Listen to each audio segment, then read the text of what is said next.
Hey, Dana, it is so nice to have you on Sales Mastery all the way from Ontario, Canada.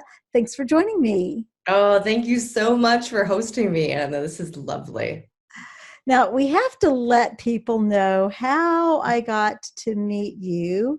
I love that you're a badass coach, badass business coach. Performance coach. Yeah. Um, and you have an interesting title for a book. So you are, your brand is Inner Dominatrix. And yeah, that's kind of a fun story right there. So maybe give our listeners just quick a quick story about how you embraced that brand. Now I can tell how I got to meet you. Okay, so first off, the question that a lot of people have is, was I actually a dominatrix? And yes. So real live, whips and chains, leather corset kind of thing. And at this point, what I'm doing is I'm really looking at how that as an archetype, who I had to become to fill that role. I see that as such a vital piece for anybody in business. And if they want to actually be a leader and do it in a way that they feel empowered and authentic and themselves, then all of the things that I learned in that world are so applicable. So I bring the inner dominatrix in as an archetype. And I do find that it's interesting. So I was, of course, a speaker at the Grow 2020 retreat with Stephanie Scheller, and you were emceeing it. And of course, my name was in the hat to as possible speakers. And then you want to tell what happened on your end. So when Stephanie last year, when she was looking at speakers, she said, Mom, I am Stephanie's mother, by the way. She said, Mom, I've got this speaker. I like her message, but she's a dominatrix, or she's got this inner dominatrix brand. What do you think? And I'm like, well, and she's concerned because this is a San Antonio event, and you were a little concerned about maybe having some stereotypes that would put people off, not make people comfortable coming to the event. So we had some discussion about it, and I said, Stephanie, we just don't make a big deal of the dominatrix thing. It's, yeah, we have a very male-based audience and, very conservative Hispanic Catholic culture. I said, so we just won't play it up. Can she do the marketing without it? So she's like, oh, okay. She texts my other daughter, Susanna, who does our video and audio. And Susanna shoots back a text. I find all this out later, by the way, that, oh yeah, if Mom thinks it's okay, yeah, we shouldn't have any problems. So then I was at Stephanie's house for Thanksgiving, saw your book where she was reading it. And so I picked it up and I'm like thinking, oh, wow, this is interesting. Now I hadn't read any of the juicy stuff. I was just looking toward the end of the book where there's more practical type tips and stuff. So I'm like, Stephanie, I'd really like to get this book. And I said, oh, can I borrow your book? And she said, oh, no, that's very personal, Mom. I go, oh, okay. So I contacted you. I get a copy of the book. You send me an autographed copy. And I start reading it, and I'm like, oh my gosh, I didn't know what a dominatrix was. And so I texted Stephanie, and I go, Stephanie, did you know what a dominatrix was? And she goes, you didn't? So, but what is, I find just wonderful is that through a lack of understanding, we have become good friends. Mm-hmm. And I treasure the friendship that we have.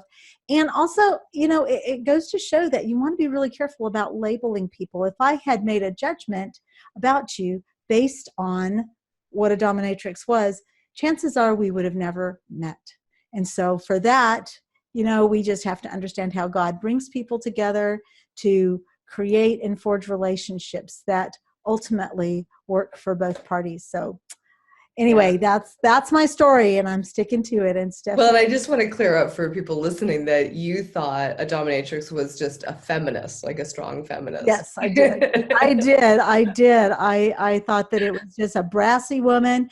And then I remember when we first met you, I was like, wow, she's really very soft spoken. She carries her power well, but she's not overpowering. And I thought, oh yeah, this is going to work just fine. And then so I just laughed. But who you are is very much what you embody in that book. And one of the things that you talk about in the Become a Badass in Business book, and is also in the book that I'm actually, while you're on the show today, called Badass Intuition. And that is the whole idea of intuition. A lot of people feel that decisions in business have to be made rationally. You have your T, right? You have the decision up here. You have the pros and the cons. And if the pros outweigh the cons, then you've made a good decision. But that's not always the case, is it? Yeah, and especially right now. So right now, of course, we've got the pandemic happening, and our decisions need to be made probably faster than they have before. We have to pivot. We have to change course direction, change our marketing messaging, change all of these things very quickly. And so we actually don't have the luxury of going through pros and cons and having the grids and all of those decision matrices that we would have had before. And yet, when we tune into our intuition, the reality is that our intuition is never wrong, never wrong. So if you had an advisor on board your team, on board your company, and this person was never wrong, would you run everything past that person? Of course you would. Yeah. And so that's what I'm inviting people to start doing, is to start to be able to tune into the intuition and trusting the messages that we're getting so that you can move forward with it. Because when you start to tap into the intuition, whether you believe, whether your messaging or your language is like God, universe, source, whatever, it allows you to tap into that bigger, beyond you collective awareness. And that's where that inspiration comes in for you to follow the direction of what is in the bigger game play. So not necessarily in the immediate. And that's the beauty of the intuition, is that it's enabling you to tap into what is the long game and how do you get that. So that's, for me, one of the cornerstones of what I love teaching people for business, because it's fast, it's immediate, and it's always accurate.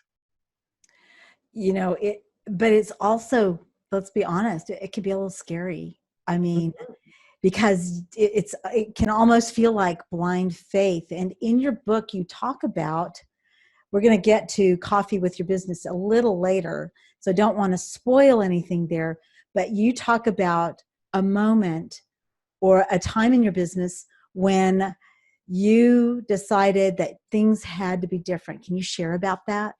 So this is back when I had my other business. So I used to have a 7-figure supply outlet. It was a spa supply. And 2012, we just hit that piece where it was like everything that could go wrong did go wrong in a 3-month period. We were already on the edge of, trying to keep things together and turn it around. We had a good game plan, but, it was just one thing after another, all these big catastrophes. And so we had to do a bankruptcy and I laid everybody off, went down to just me. I, went against my lawyer's advice, and I actually restructured the business. And all through that period, I was simply following my intuition. So, put it in perspective, I had been using all of the tools that I teach for, at least a decade, if not 2 decades, most of them. And so this bankruptcy was a time for me to put all of it to the test, to really lean into my intuition, to, doing the expanding out, not making myself wrong, all the things I talk about. And I think, for a lot of people, a bankruptcy is kind of like the big one in business, right? Yeah. It's the big fear. And, you know, even right now, what's going on, it's like, am I going to survive? Am I going to have this?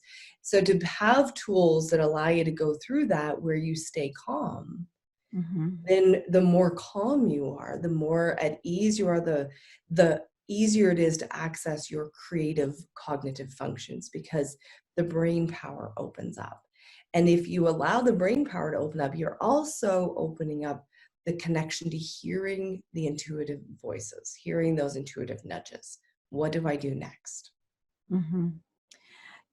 And there's a tool. Well, so your program, you line out a 6-week program for people to follow. And before we started this, we decided that we're going to talk about just the first step right now, because I've been working on it, and I guess I really don't trust myself yet. But and I'm a client of Dana's, so she totally gets where I'm at. We're working on this. Yeah, we are working. This. I am a work in progress, and I'm sure everybody listening, We all are. we all are. And I think that's one of the things I love a lot about you, Dana, is you are so transparent and you're so authentic. You're so real, and I love that about you tremendously. I really, really do. And I know we sent you guys, if you saw our texts to each other, we're kind of like, oh, I miss talking to you. Oh, that's so sweet. So you can build those kind of relationships, and we have a lot of fun. But explain this technique, because I'm going to do a terrible job, and then we're going to watch me. We're going to watch me try it. So the beginning part of training yourself to tune into your intuition is we can use things that we call muscle testing. And muscle testing or pendulum work, or, you know, there's lots of things, tools we can use to get that feedback. One of the simplest ways is to take, if you take your non-index finger, so either second finger or ring finger, make a loop with the one hand, and then do the same finger on the other side, and you're just going to create a little link here. Okay, so this thumb is what you're pulling against, and these two fingers, I use my non-dominant hand to pull against, because it's easier for me to be consistent. Okay. Oh. Actually, that's my dominant hand. I lied. I just realized, I'm like, I say these things and then no. So, but it's see, this is it. It's like, I think I'm doing something, but I think I'm watching myself in the mirror. I think that's what's going on here. Hilarious. Okay. Not important about which hand pulls, which hand stays stationary. But the thing that to keep in mind is that when you're holding your finger and thumb together, that you're pulling against, is that you are maintaining about the amount of pressure that it takes to hold a piece of paper. So if you were to hold a piece of paper between your thumb and your finger and to not let it drop on the floor, that's all the pressure you're looking to hold. Okay. Which is also why we go either ring or second finger, because here, these two tend to be stronger and we tend to apply more pressure. Okay. So it's actually easier to maintain a consistent pressure with these two. So coming back to here, so we're going to maintain our link with this hand, and we're going to be pulling against with the one hand. Okay. Now, what we want to do is we want to have the intention that holding strong, so it's staying strong, is yes, and opening is no. All right. And this allows us to ask yes or no questions. Now, this is not yes or no, can I win the lottery? What are the winning lottery numbers? I'm sorry, it does not work for divination. Do not ask those questions. You know. And if you pick up the book, it's got really good step-by-step, like incrementally building the muscle to get you doing this. But basically with the muscle testing, all I want you to do at the first stage is just getting the feel of yes and no, no, no, yes, yes, yes, no, no, no. All you're doing is getting the feel, okay? Getting the feel of the connection of like, that's what yes shows up, that's what no shows up like. The next level with that, and I'll give people the two levels to begin with, is to go around your house and to look at something. So you look at a chair and you go, that's a chair, right? and it holds firm. That's a chair. Okay. If you look at the chair and you go, that's a cat. Oops, wait myself in the face. Then it should break. Okay. And so we start to build up that muscle again of like, okay, those are very obvious things. And this is the thing, is that we build up that muscle to being able to rely on the yes and no answers that we're getting.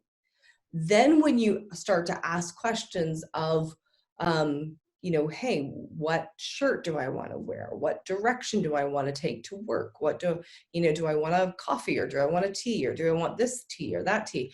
When you start to ask those questions and follow it, again, you're building that muscle. You're building that muscle. Once you've had some time where you're building the muscle, now we can start to ask questions of our business. And we start to expand on that, and we start to follow it.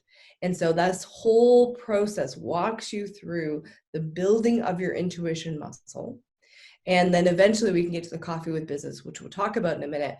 But I want to just touch on the piece where you said about that you don't trust yourself. And this is the number one block of people not doing this work. And most of the time, that comes from earlier trauma.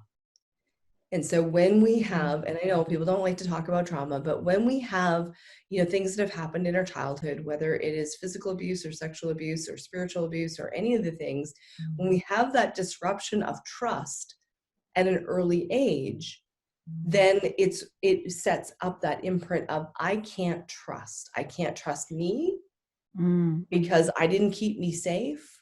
I can't trust somebody else because they didn't keep me safe. And so even if you've done some work, there may be that underlying piece that comes up where you're like, not sure I can trust. And so what'll happen is that you'll get wonky answers. Okay. So we actually need to kind of circle back, deal with the earlier pieces, as well as, building up a muscle of trusting you. So some of the tools that I've taught, of course, at the Grow 2020 retreat, to actually clear out the pieces of being, that it's safe, getting it safe to trust you again. That's really critical. But I want people to know this is not like a lifetime thing. We don't have to spend years clearing out your stuff in order to get you to trust you. A couple of sessions will really get you fired in and leaning into your intuition. Or you can just keep going with working on it on your own. So. Well, and as a client of Dana's and also a friend of Dana's, I have to tell you that the things that she teaches work. So the whole idea of being safe, we're in the middle of some very big financial transactions right now. And I would just have to stop and tell myself that it was safe. It was safe. It was safe to make those decisions. It was safe to talk to people who might not agree with me about those decisions. And those weren't easy things to work through. But I can tell you that Dana knows her stuff. And she's, that's one of the reasons why I turned to Dana when it came to thinking about intuition. How do we learn to trust ourselves to lead us? And I do totally believe that when you're quiet, you can receive answers that are not necessarily inside of you. I can tell you, for me, it happens in prayer. And when I'm in prayer, and I can tell you story after story after story of when I got a peace in prayer and I knew a direction to follow and followed it. It was powerful. And it was almost like I couldn't even really take credit for it. Can I be honest? I almost felt like I couldn't take credit for it. And I just felt like it was the Spirit just leading me, directing me, because I didn't have to have all of the answers. I think that's really key into intuition. Absolutely. We don't have to have all the answers to be able to step out and listen to intuition. Yeah. And it's great. It's like, it doesn't matter what language we use. I call it coffee with your business because I'm, having grown up in a religious cult, I'm not a big one for using the word God, but I also respect where other people are at. And so whether you're coming at it from prayer or meditation or just getting quiet and letting yourself intuitively write, they're all the same thing. as far Yeah. as I'm concerned. It Mhm. is all a way to get connected to that inspiration, that Yes. wisdom beyond who we are. And Yeah. those are the things that when we drop in and we're really quiet and we get that inspiration. And I love the fact that you said, and follow it, okay? Because honestly, that is the key. We all get these nudges all of the time. And we can all think about times where we got the nudge and we didn't listen. And then we're like, oh, Oh, shoot, it was right. So learning, programming ourselves to actually follow that nudge, to lean in and to trust and to go for it. And that's what I've put together, the badass intuition, as a 6-week boot camp, to take yourself through that process, to actually develop the muscle to lean in to being able to trust. And that's what builds up to the coffee with your business, which is that quiet time to sit. And I do it through writing, where you sit and you just, it's like, what do you need from me? What do you need more of? What do you need less of? And then to sit and be quiet and let that inspiration come through. So there's lots of ways to get there, but the wisdom that can drop in when you open up is incredible.